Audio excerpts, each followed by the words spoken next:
pejabat pemerintahan yang mungkin hadir malam hari ini, khususnya kepala desa atau yang mewakili beserta perangkatnya, para sesepuh dan bini sepuh, hadirin hadirat, muslimin muslimat yang dirahmati Allah Subhanahu wa taala. Alhamdulillah, pertama-tama kita panjatkan rasa syukur kehadirat Allah Subhanahu wa taala. Malam hari ini kita bersama-sama dikumpulkan di dalam satu majelis yang insya Allah menjadi tambahan bekal bagi kita semua untuk menghadap Allah Subhanahu wa ta'ala. Amin ya rabbal alamin. Salawat serta salam kita haturkan dan kita hadiahkan kepada manusia yang paling mencintai kita dan menyayangi kita, yang tidak pernah melupakan kita, junjungan kita Nabi besar Muhammad sallallahu alaihi wa alihi wasallam. Hadirin dan hadirat yang saya hormati dan saya muliakan, malam hari ini kita berkumpul selain majelis rutin Al-Abror, maka sekaligus malam hari ini kita bersama-sama memperingati haul Al-Habibain Al-Karimain Al-Marhumain Habib Hamzah bin Idrus Fat'ak dan Al-Habib Idrus bin Ahmad Fat'ak. Mudah-mudahan semuanya yang tadi bersama-sama telah kita bacakan tahlil, dosa-dosanya diampuni oleh Allah Subhanahu wa ta'ala. Semua amal baiknya diterima oleh Allah Subhanahu wa ta'ala. Kuburan yang ditempati mudah-mudahan menjadi taman surga, penuh kenikmatan kebahagiaan, diselamatkan dari azab kubur, kegelapan kubur, dikumpulkan ma'an nabiyyi was-siddiqin wasyuhada'i was-shalihin. Amin ya rabbal alamin. Hadirin dan hadirat yang saya hormati dan saya muliakan, insya Allah saya tidak panjang lebar ya, karena ini sudah jam 10 kurang 15 menit. Kalau menurut saya ini bukan jamnya Mauidhah Hasanah, ini jamnya makan malam. Habis makan malam tidur.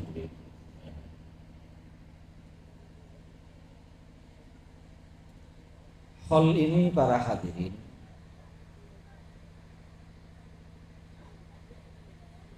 yang pertama kali merintis di Indonesia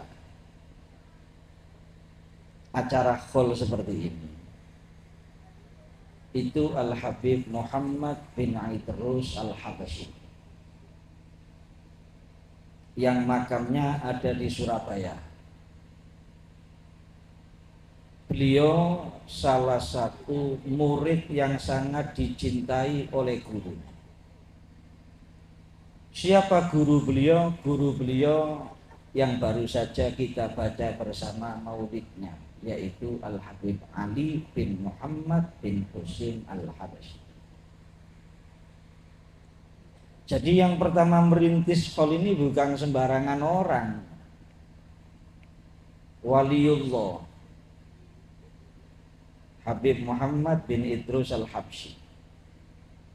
Beliau salah satu guru daripada Al-Habib Abu Bakar bin Muhammad bin Umar As-Segaf Gresik. Bahkan beliau yang mengeluarkan Habib Abu Bakar dari khalwahnya.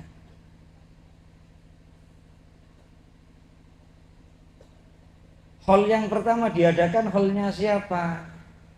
Hall yang pertama kali beliau adakan yaitu hallnya Al-Habib Muhammad bin Thohir Al-Haddad yang ada di Tegal. Itu yang pertama diadakan. Oleh karena itu tidak diragukan ya, majelis hall ini majelis yang agung ini. Ini majelis yang sangat mulia. Di dalamnya terdapat banyak sekali manfaat.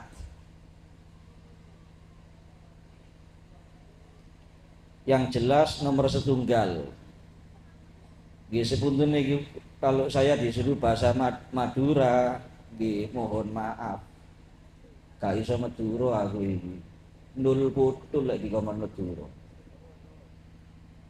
Kalau di sini mayoritas Madura, kok yang diundang saya nggak bisa Madura, ya berarti ngundangnya salah alamat berarti.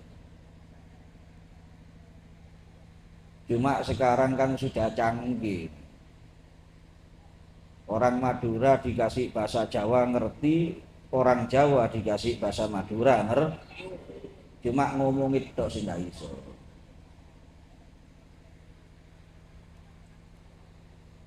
Yang pertama manfaat untuk ahli kubur. Dan itu bukan cuma yang di kholi saja hadirin hadirat. Ini yang dapat manfaat malam hari ini. Bukan yang ditulis di kertas ini saja, bukan. Ahli kubur keluargane kula jenengan nggih kecipratan barokah majelis dalu. Bahkan seluruh ahli kubur minal mu'minina wal mu'minat wal muslimina, mereka semua kebahagiaan barokah acara malam hari ini.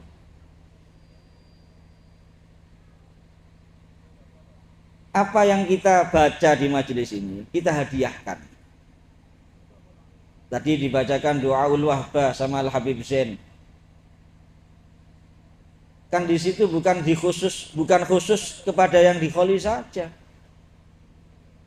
Dihadiahkan kepada ila arwahi walidina wa walidikum wa amwatina wa amwatikum wa amwat jami'il muslimina wal muslimat wal mu'minina. Dan itu katanya Al-Imamun Nawawi rahimahullah. Al-Imamun Nawawi ini bukan cuma sekedar ulama besar, tapi Al-Imamun Nawawi ini waliullah. Waliullah.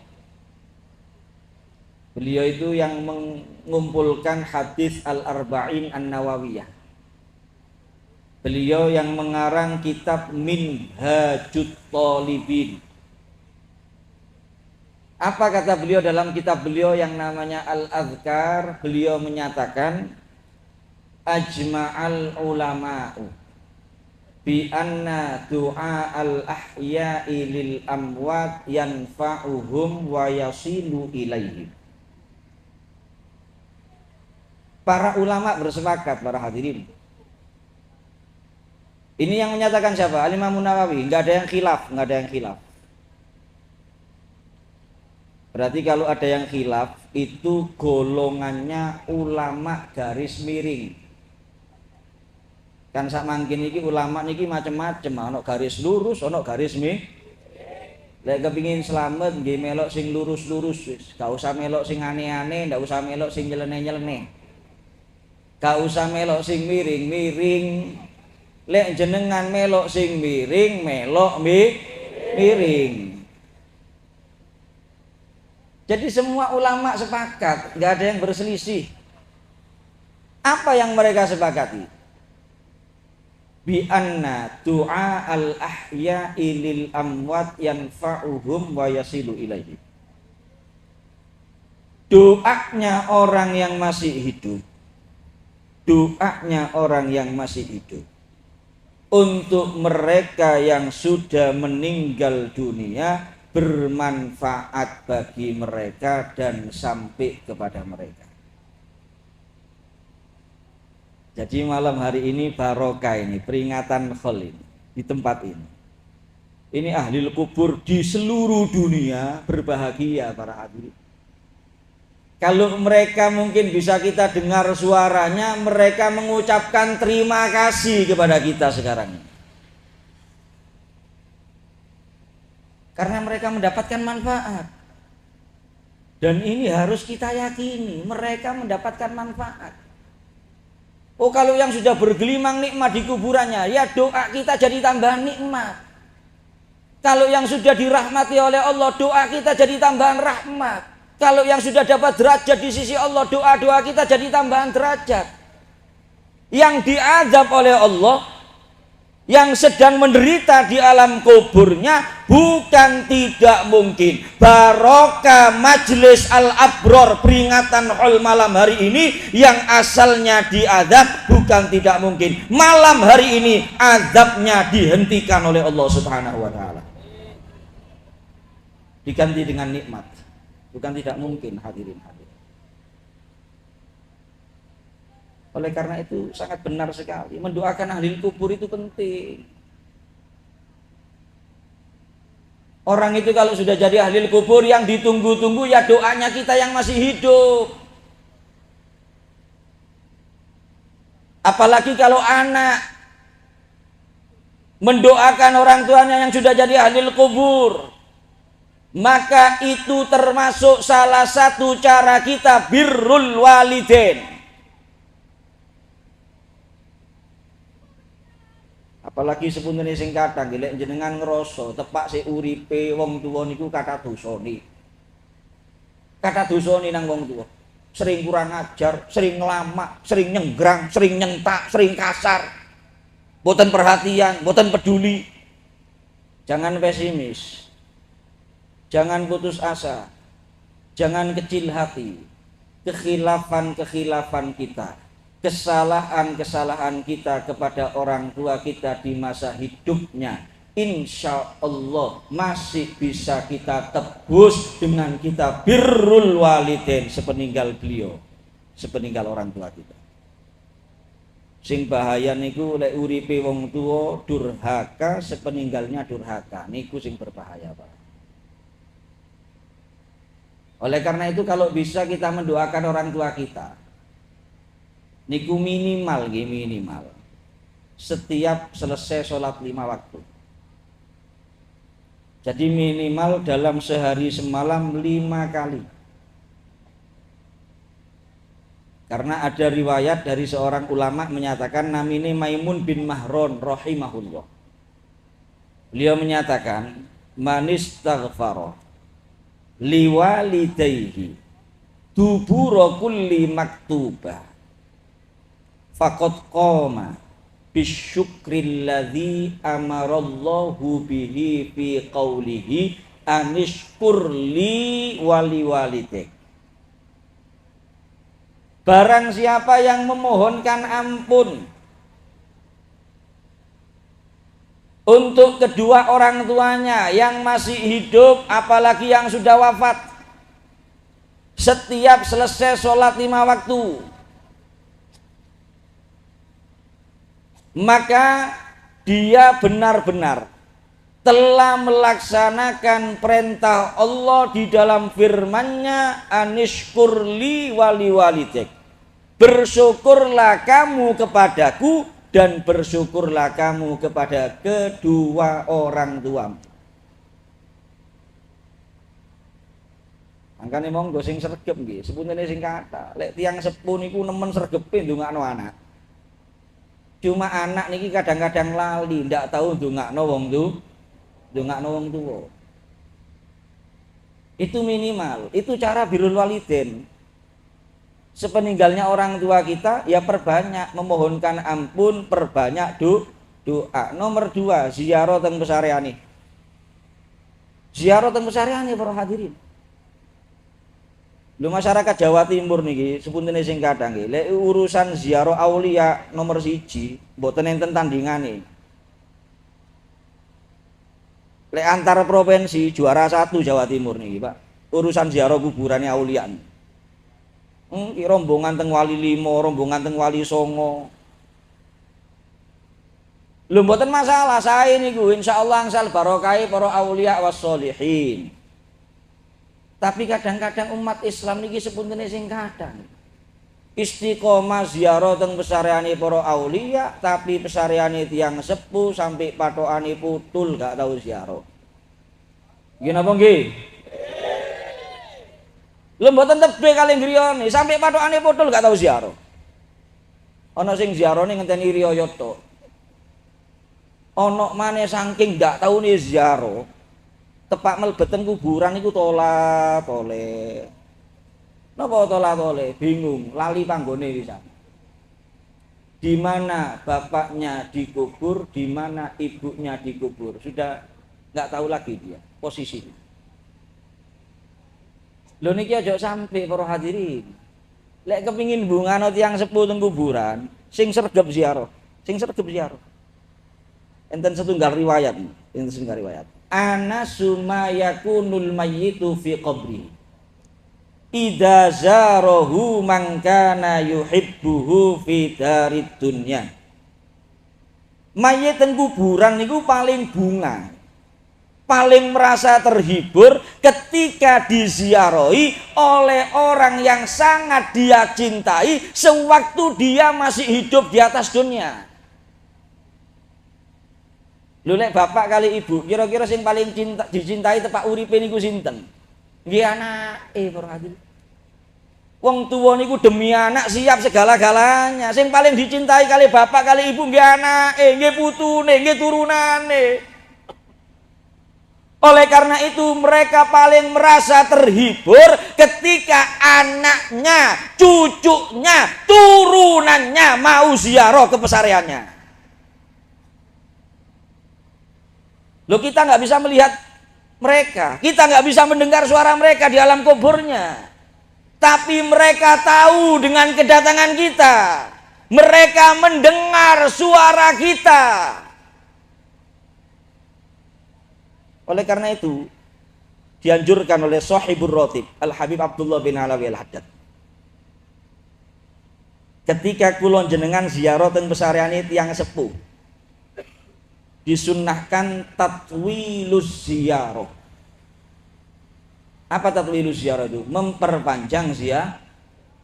Dadi lek ziarah teng pesareane bapak ambek ibu niku aja cepet-cepet. Wis gak tau ziarah, Al-Fatihah. Kayak teko Al-Fatihah langsung jingkrik. 5 menit. Ana maneh cuma sangu kembang tok sak kresek. Mari ngono nguwur-nguwuri Mari nguwur-nguwuri enggak ngembang ditinggalmu. Tinggal mulai delok TV 3 jam. Yang lama kalau ziarah ke makamnya orang tua yang lama, sampean maca Yasin, maca Waqiah, maca Tabarok. Oh ndak apal, ya delok.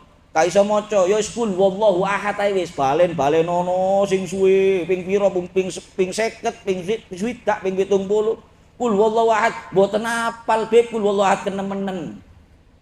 Lek kul wallahu ahad ndak apal kenemenen. Jadi disunnahkan ketika kita berziarah ke makamnya orang tua memperpanjang ziarah. Kenapa? Karena mereka di alam kuburnya merasa terhibur ketika kita bersimpu di pusaranya para hadirin hadirat yang dirahmati Allah. Dalam satu riwayat disebutkan, man zara qabra walidayhi fi kulli jum'ah ghufira lahu wa kutiba minal barin. Barang siapa yang berziarah ke makam orang tuanya setiap Jumat, artinya apa? Minimal seminggu sekali. Yang baik itu hari Kamis atau hari Jumat. Maka diampuni dosanya dan ditulis dia sebagai anak yang berbakti kepada orang tua. Jadi nomor 1 peringatan Haul ini manfaat untuk ahli kubur. Nomor 2 para hadirin, ya manfaat bagi kita yang masih hidup. Ini tidak perlu mau ido. Haul ini tidak perlu mau ido. Kenapa? Karena Haul ini sudah mau namini Haul niku kan peringatan orang yang sudah wafat, orang yang sudah mendahului kita, yang sudah meninggal dunia. Ndak tahu ono nggih Haul di mana saja sing dikholi si urip, gak tahu ono. Kayak dolekno siji ae ana hol di ndi sing dikholi si urip, tak tahu ono. Ya cuma kadang-kadang ono tiang niku dadi MC rada nglambyar kadang-kadang ono. Dan saya pernah mengalami para hadirin, kula nate undangan diceluk kali MC ini. Mau itu hasanah akan disampaikan oleh Al-Karim Ibnul Karim Al-Marhum Al-Habib Haji. Awa-awaan si urip diwara almarhum ya. Jadi kalau peringatan Haul ya sudah, yang dikholi kan sudah meninggal dunia para hadirin. Dan begitulah akhir kehidupan di atas dunia. Jadi saat temennya masih tidak dikai mau itu, kita merenung. Ini mereka yang kita peringati Haulnya semuanya Habib Hamzah, Habib Idrus, yang dicatat namanya tadi itu semuanya. Di kertas ini. Ini dulu sama-sama kita para hadirin. Sama-sama kita hidup di dunia ini. Hidup di dunia. Sekarang mereka di mana? Mereka hidup tapi di alam lain. Kita semua sedang perjalanan. Sedang perjalanan. Akan mengalami nasib yang sama kita. Lek sak mangkin jenengan mlebet teng kuburan. Dik patokan niku sampean waca namine tiyang lintu. Namine tiyang lintu, bu tonggo, bu konco, bu keluarga. Pada saatnya orang lain masuk ke kuburan yang tercantum di batu nisannya nama kita. Niki sing hadir, kate nang di mana sih? Tak takoni kate nang di mana teko tunjuk. Intine ngenteni mati tok para hadirin. Sak ketipan tok donya niki ndak krasa. Niki sing hadir niki kabeh mari ngono brindili situk-situk. Brindili situk-situk, ndak ana sing urip terus niku ndak ana. Aja maneh kula jenengan menungso sing paling dicintai kali Gusti Allah, Kanjeng Nabi peja para hadirin hadirat.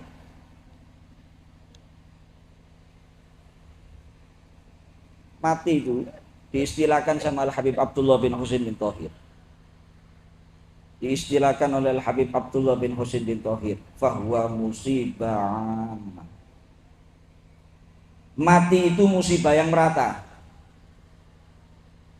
Le musibah lintune mboten rata. Gempa bumi, enggak semuanya kena gempa bumi. Tanah longsor, enggak semuanya kena tanah longsor. Tsunami, enggak semuanya kena tsunami.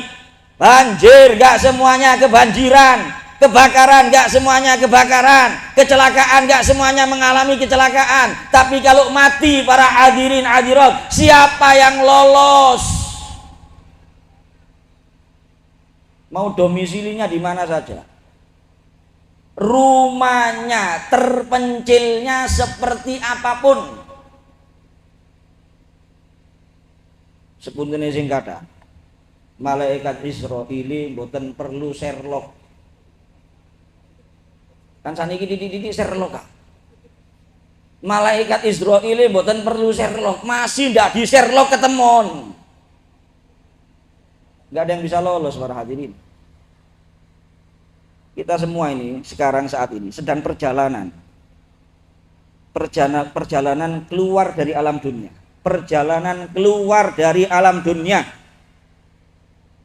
Dan kita harus selalu ingat hadirin hadirat, setiap saatnya kita bukan semakin jauh daripada yang namanya kematian, tapi setiap saatnya semakin dekat, semakin dekat, semakin dekat, semakin dekat, dan akhirnya tiba giliran kita.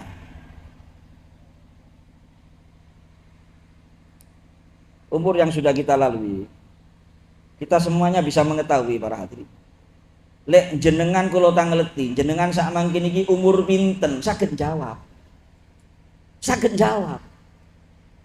Tapi kalau ada pertanyaan berikutnya, sisane umurin jenengan pinten, Sisane umure jenengan pinten? Siapa yang bisa jawab, hadirin hadirat? Oleh karena itu sekali lagi nggak main-main, saya nggak panjang lebar. Ad-dunya darul amal wal akhiratu darul jaza. Dunia ini tempatnya kita beramal. Akhirat tempatnya kita menerima balasan sesuai amal kita masing-masing. Berarti penentu nih dunia nih. Sing sak ketipan, sing singkat sesaat, sing boten krasa niki penentune nasib kita kula jenengan dalam kehidupan yang abadi. Oleh karena itu nggak main-main para hadirin, nggak main-main. Enten setunggal dawuhe Kanjeng Nabi. Dan ini kita jadikan oleh-oleh kita pulang dari majelis ini para hadirin. Camkan baik-baik, masukkan ke dalam hati kita. Niki pesen saking Kanjeng Nabi Muhammad damel kula jenengan sing tasih urip teng donya niki. Niki lek jenengan lampahi dijamin selamat dunia akhirat. Ketika datang ajal menjemput kita, insya Allah husnul khatimah. Ketika kita masuk kuburan, kuburan kita jadi taman surga. Ketika kita dikirim di mahsyar, kita berbaris di barisannya Nabi Muhammad. Ketika melewati sirat, kita akan lolos daripada sirat dan kita akan sampai ke surganya Allah Subhanahu wa ta'ala jika pesan Nabi Muhammad ini kita amalkan. Sampeyan pirengaken iki pesan Kanjeng Nabi. Dan beliau adalah manusia yang paling mencintai kita para hadirin. Kanjeng Nabi mboten kepingin kula jenengan iki menderita, mboten. Boten kepingin kula jenengan susah. Boten kepingin kula jenengan mlebet neraka. Kanjeng Nabi kepingin kula jenengan sedanten iki bahagia dunia, bahagia akhirat, nikmat dunia, nikmat akhirat. Kanjeng Nabi kepingin kula jenengan umat niki mlebet swargane Gusti Allah niku sing diinginaken kali Kanjeng Nabi Muhammad sallallahu alaihi wasallam. Pesan beliau ada 2 poin para hadirin. Dawuhe Kanjeng Nabi Muhammad. Badiru bil a'malis shalihah qabla an tamutu. Wa tubu ilallahi qabla al-gharghar. 2 ini camkan baik-baik. Mumpung si urip, mumpung si urip. Nomor 1, bersegeralah kalian dengan amal soleh sebelum kalian mati. Sisa hidup ini gunakan untuk amal soleh. Jangan dibuat lupa kepada Allah. Jangan dibuat yang gak ada manfaatnya. Sudah berapa tahun kita hidup di dunia, kita banyak buang-buang waktu, hadirin hadirat. Kita banyak buang-buang umur, kita banyak lupa kepada Allah, kita banyak melakukan yang gak manfaat, kita banyak main-main di atas dunia.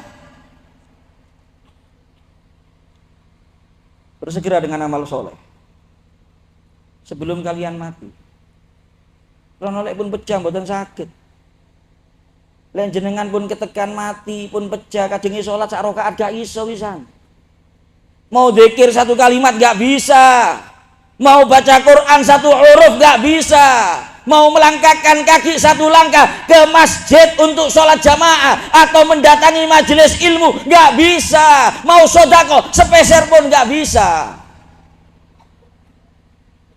Selagi masih hidup ini, gunakan semua nikmatnya Allah ini untuk ibadah, untuk amal soleh, untuk berbuat baik, untuk melakukan yang diridhoi Allah, untuk berbekal sebagai persiapan akhirat kita.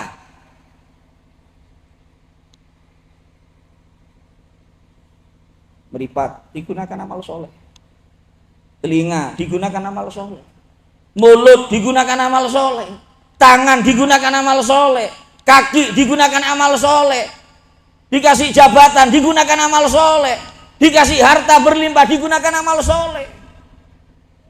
Itu yang manfaat. Karena semuanya akan kita tinggal para hadirin. Bagaimana sabdanya Rasulullah SAW?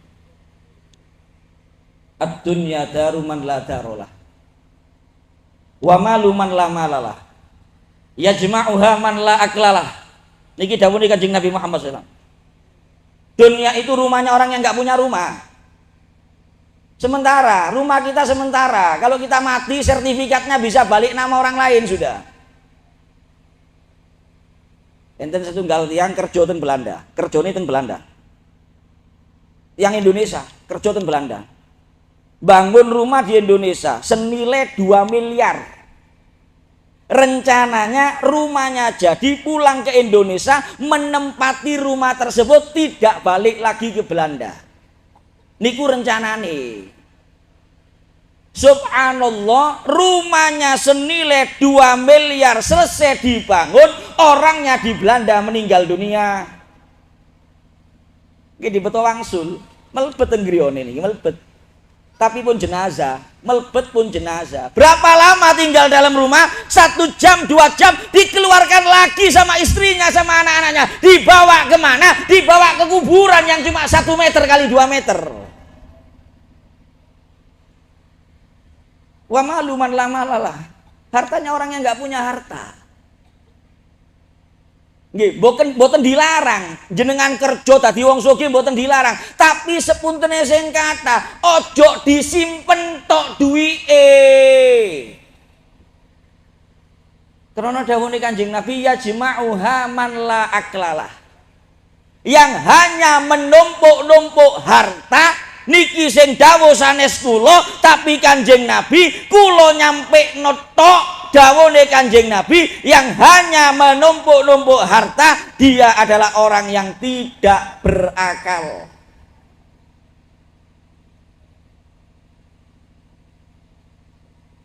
Punya uang 10 miliar di ATM, lek mati ya milik ahli waris, milik istri sama anak-anaknya. Lho lek mati ini sik enom, bojone ayu, rabi maneh ya remek. Sing bancaan bojo anyar niku. Loh iya, kalau yang ditinggal itu anak-anaknya anak-anak baik para hadirin. Digawekno acara khol, digawe sodako, digawe bangun masjid, digawe bantu fuqara wal masakin, pahalanya dihadiahkan untuk orang tuanya yang almarhum atau almarhumah. Sik sae lek kaya ngoten. Tapi lek duwe dhuwit miliatan di ATM, pejak anake ahli maksiat, digunakan hura-hura, digunakan foya-foya, digawe mabuk, digawe zina, naudzubillah min dzalik. Akan semakin susah di alam kuburnya. Oleh karena itu monggo yang punya harta, kalau punya harta lebih jangan berat, infakkan di jalan Allah, itu yang manfaat. Gunakan membantu perjuangannya Nabi Muhammad SAW, itu yang akan manfaat. Itu namanya investasi akhirat. Berapa banyak saudara-saudara kita, orang-orang fakir miskin yang hidup dalam keadaan susah para hadirin, yang hidup dalam keadaan susah, yang sakit, berapa banyak yang nggak bisa berobat. Kadang-kadang nggak bisa berobat, berikhtiar untuk sembuh, nggak punya kesempatan. Kenapa? Nggak punya harta, nggak punya biaya, sampai pecah meninggal kadang-kadang, nggak berobat sama sekali. Oleh karena itu perhatikan, sepunten ini nyambangi tiang loro niku sunnah, nyambangi tiang loro sunnah. Cuma zaman sak mangkin ini sudah hilang dari tengah-tengah umat Islam sunnah yang satu ini. Nyambangi ya indah, apa maneh bantu, apa maneh lek sing loro melarat, lek sing loro sugih mungkin kata sing krungu nggih, oh loro niku bos loro, greges titik akeh sing krungu, sing nyambangi akeh, greges titik sing nyambangi akeh. Tapi lek sing loro wong melarat gak ono sing nyambangi, tepak mati kayak teko, gerah nopo nggih mboten kepireng lek gerah, wis mati warang ngono mboten kepireng lek gerah. Menjenguk orang sakit itu sunnah. Cuma nggih ngoten, nyambangi wong loro niku sunnah, enten adape. Napa adape nyambangi wong loro? Adape nyambangi wong loro niku ojo suwe-suwe, niku diantaranya. Nyambangi wong loro mulai jam 7 isuk sampai asar gak muli-muli, tambah loro wonge. Kecuali kalau merasa terhibur dengan kedatangan kita. Nggak apa-apa jadi obat. Nomor 2, lek nyambangi wong loro ngomongi sing enak. Ngomongi sing aja nyambangi wong loro diweden-wedeni. Waduh, jenengan iki parah wis. Ndak ono harapan jenengan. Nggih kanca kula kaya jenengan iki pecah. Sampeyan durung mulih mati ndisi iki sing sampeyan sambangi. Nomor 3, didoakan. Didoakan. Banyak doa-doa yang diajarkan oleh Rasulullah ketika menjenguk orang sakit. Kanjeng Nabi nate nyambangi sahabat namine Sa'ad bin Abi Waqqas insyaallah. Didoakan dengan doa yang singkat, Allahumma shfi Sa'dan, Allahumma shfi Sa'dan, Allahumma shfi Sa'dan 3 kali. Dadi sampeyan ndongakno. Nggih masalah nggo waras alhamdulillah, mati nggih alhamdulillah. Sing penting kan wis ndongakno sunane Kanjeng Nah, lek wong melarat sak lintune donga niki penting niki. Nggih monggo lek jenengan iki duwe harta berlimpah, aja medhit-medhit. Lho lek sing bantu sanes kula jenengan, saudaranya sesama muslim, siapa lagi hadirin hadirat yang mau bantu siapa lagi? Aja medhit-medhit kate gawe apa sih? Donya niki kate gawe apa? Ditinggal, gak ono sing digawa. Jadi selain ndongakno dibantu. Kalau orang melarat, fuqara, fakir, miskin dibantu. Kasihan hadirin. Mari ndongakno tokno niku sing kelir abang-abang nggih. 1.000-an, 1.000-an, tumpuken telu. Telu. Kompresno dipathuki. Insyaallah lek greges mudhun panase niku. Niku obat mujarab. Obat mujarab. Niku lek telu apa maneh 5 apa maneh 10 ditumpuk dikompresno langsung adeg seger wis para hadirin. Jadi ad-dunya ini daruman la darolah wa maluman la malala yajma'uha man la aklalah. Oleh karena itu mari kita masih dikasih kesempatan hidup oleh Allah ini. Gunakan semuanya untuk amal soleh. Jangan digunakan lupa kepada Allah, jangan digunakan maksiat kepada Allah. Jangan digunakan untuk hal-hal yang tidak ada manfaat. Yang kedua, watubu ilallahi qablal ghargharah. Pesan Kanjeng Nabi dalam hadis ini poin keduanya, bertobatlah kepada Allah sebelum roh nyampe di kerongkongan. Jadi jangan pernah putus asa nih. Selagi jenengan si urip masih tahu bejate kaya apa, rusake kaya apa, korake kaya apa, tahu dadi bajingan tengik, tahu dadi preman. Wis dak karuan kelakuane. Sing penting sik urip jenengan gelem tobat taubatan nasuhah, benar-benar menyesal, benar-benar menangis dalam hatinya, niat tidak mengulangi lagi perbuatan dosa dan maksiat dalam sisa hidupnya. Jangan khawatir, Allah siap menerima tobat kita, Allah siap mengampuni dosa kita, Allah siap merahmati kita, Allah siap memasukkan kita ke dalam surganya.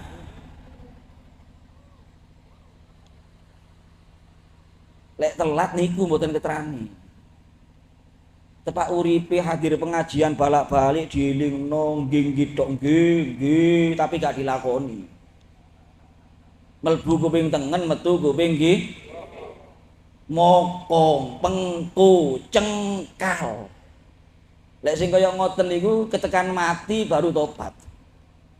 Ketekan mati baru tobat. Sepuntene sing kathah aja maneh nangis banyu mata. Masih nangis getih pun mboten keterami. Pintu tobat sudah ditutup oleh Allah Subhanahu wa taala. Tobatnya sudah ditolak oleh Allah. Kenapa? Terlambat. Oleh karena itu mari introspeksi diri para. Maksiat niku rong macem. Ninggalaken wajib niku maksiat. Ngelampahi sing haram niku nggih maksiat. Ninggalaken salat berarti maksiat. Mangkane hati-hati salate niki dijagi. Rono sepuntene sing kadang nggih, sekarang ini lagi marak di Jawa Timur. Hati-hati niki, sampean jaga. Keluargane jenengan sampean jaga, anak-anake nggih dijaga. Lagi marak di Jawa Timur niku aliran eling. aliran eling. Jadi tidak perlu sholat, cukup eling tok. Eling tok. Sholat cukup eling tok. Coba mangan kongkon eling tok, gelem dah. Esok ndak usah sarapan wis, eling rawon. Awan ndak usah makan siang, eling soto. Malam ndak usah makan malam, eling nasi goreng. Lek urusan mangan dikongkon eling tok ndak gelem, salat cukup eling. Ngajine ndek endi niki? Gurunya siapa? Padahal pun jelas teng hadis niku dawuhe Kanjeng Nabi Muhammad sallu kama raaitumuni usolli. Sholatlah kalian sebagaimana kalian melihat saya sholat, melihat aku sholat. Lele eling tok napane sing ditingali hadirin hadirat. Yang bisa dilihat itu otomatis ada gerakan, ada bentuknya, baru sesuatu itu bisa dilihat. Para aulia wassolihin semuanya sholat dengan baca Fatihah, dengan qiyam, dengan rukuk, dengan sujud, dengan duduk di antara dua sujud, dengan tasyahud awal, dengan tasyahud akhir. Iki ana wong embo ngaji di endi cukup eling ini. Makanya hati-hati ya. Masalah sholat, ninggalaken sholat itu maksiat dan itu dosa besar. Dan itu termasuk disebutkan para ulama banyak menjadi sebab utama orang meninggalnya nggak bawa Islam dan iman walaupun hidupnya dalam keadaan Islam dan iman. Nomor 2, melakukan yang haram, menerjang yang haram. Lah sak mangkin iki sepunten sing kathah, kula ngilingaken iki teng majelis. Yang juga lagi marak ini umat Islam. Kita prihatin ini para hadirin, prihatin. Lagi marak umat Islam yang jadi kurban. Apa itu? Lek bosone tiyang Jawa bang titil. Bang titil. Riba, transaksi riba. Nggih, minjam uang 1 juta, bayare 1,5 juta. Sepuntene sing kathah, hati-hati, niku dudu nulung sak temene. Nggih. Gayahe tok nulung tapi sak temene mentung. Dan juga sekarang bukan cuma secara offline tapi nggih wonten sing online, pinjaman online, lek disingkat pinjol. Lek wis kena pinjol bendol. Lek wis kena pinjol kenapa? Karena itu haram, itu dosa besar. Sudah jelas dalam Al-Qur'an wa ahallallahul bai'a wa harramar riba. Allah itu menghalalkan jual beli dan mengharamkan riba. Sehingga orang-orang yang kena seperti itu bisa dipastikan bukan semakin sukses kerjaannya tapi semakin kacau balau kerjaannya, bukan semakin harmonis rumah tangganya tapi yang terjadi rumah tangganya berantakan. Contohnya pun kata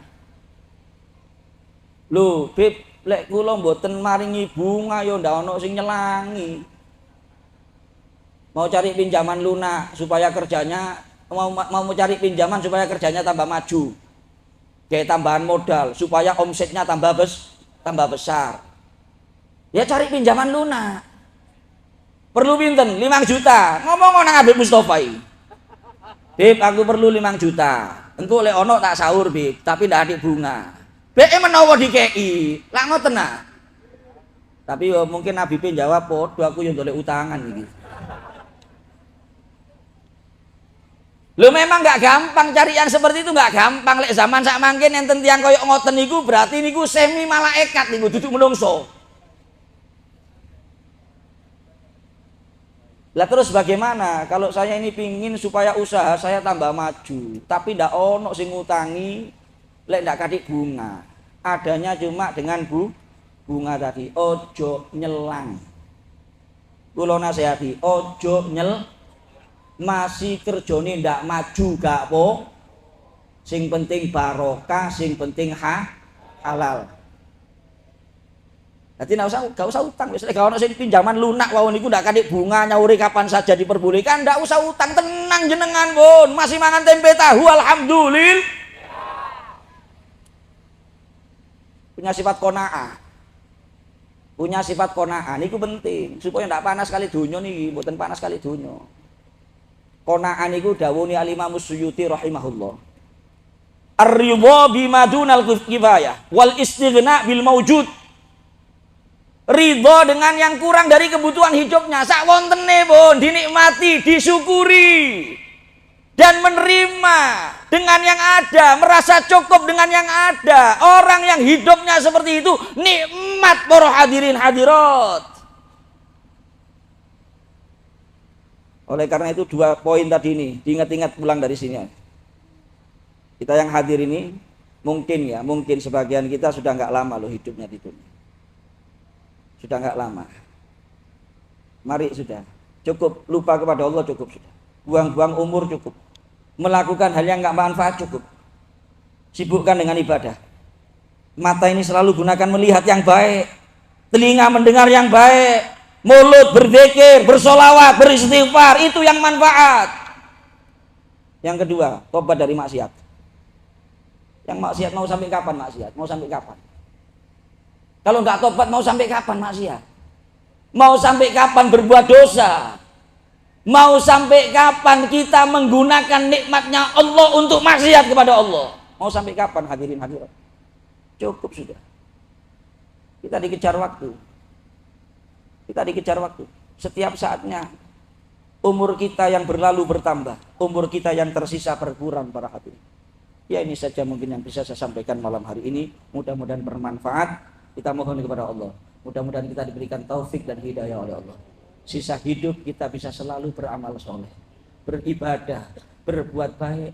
Dan jika ada yang maksiat di antara kita, mudah-mudahan Allah berikan hidayah. Allah berikan kepada dia, Allah bukakan hatinya sehingga dia bertobat taubatan nasuhah, tidak mengulangi maksiatnya dalam sepanjang hidupnya. Dan jika datang giliran kita untuk meninggalkan alam dunia, kita mohon kepada Allah mudah-mudahan husnul khatimah. Kalimat terakhir yang kita ucapkan kalimat la ilaha illallah. Amin ya rabbal alamin, amin ya rabbal alamin. Jika ada kata-kata yang kurang berkenan, mohon maaf yang sebesar-besarnya. Wassalamualaikum warahmatullahi wabarakatuh.